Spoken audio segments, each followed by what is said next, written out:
I just wanted to do a new video on the 90D.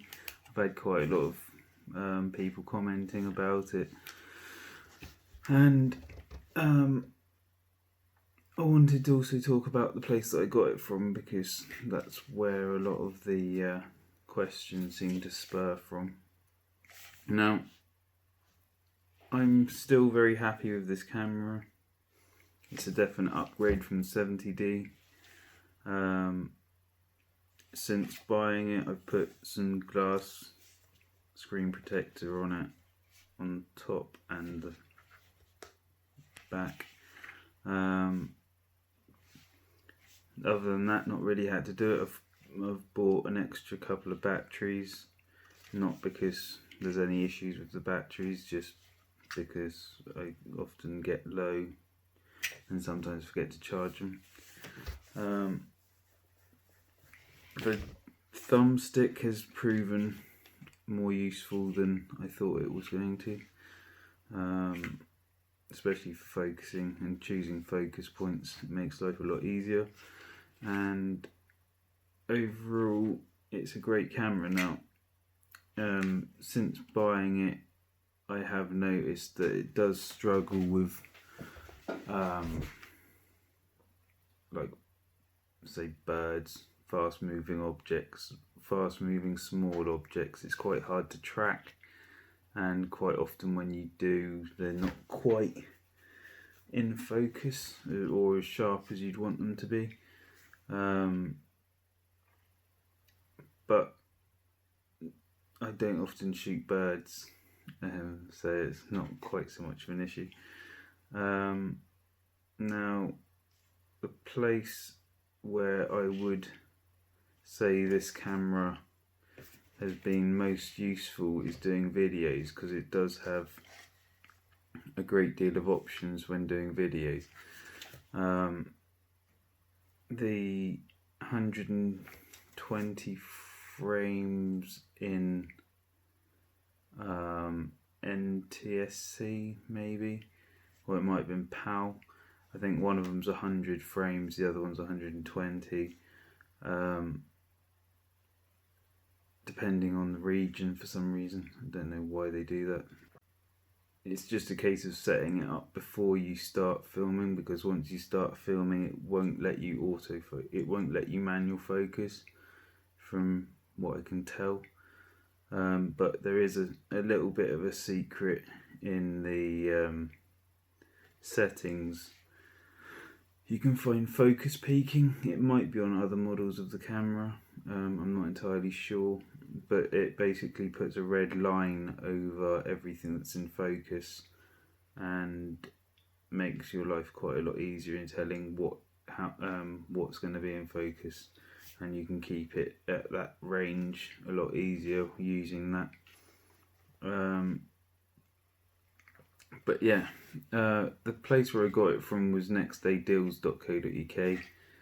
I've had a few comments saying that they think the reviews are fake.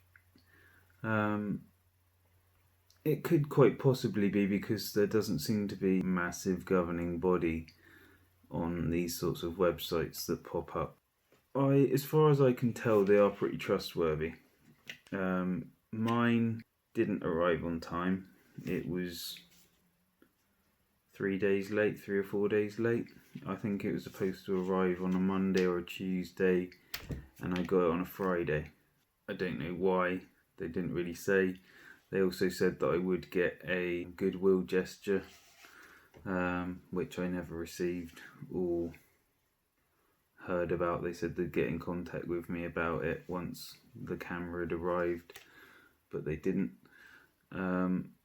But I'm not going to complain too much. I got the camera in the end, so it's not too much of a problem. I did save £400 off of what the price would have been at that time. So overall, I'm pretty happy. Just do your own research, and unless you're happy with the way things sound and seem, go with your gut feeling.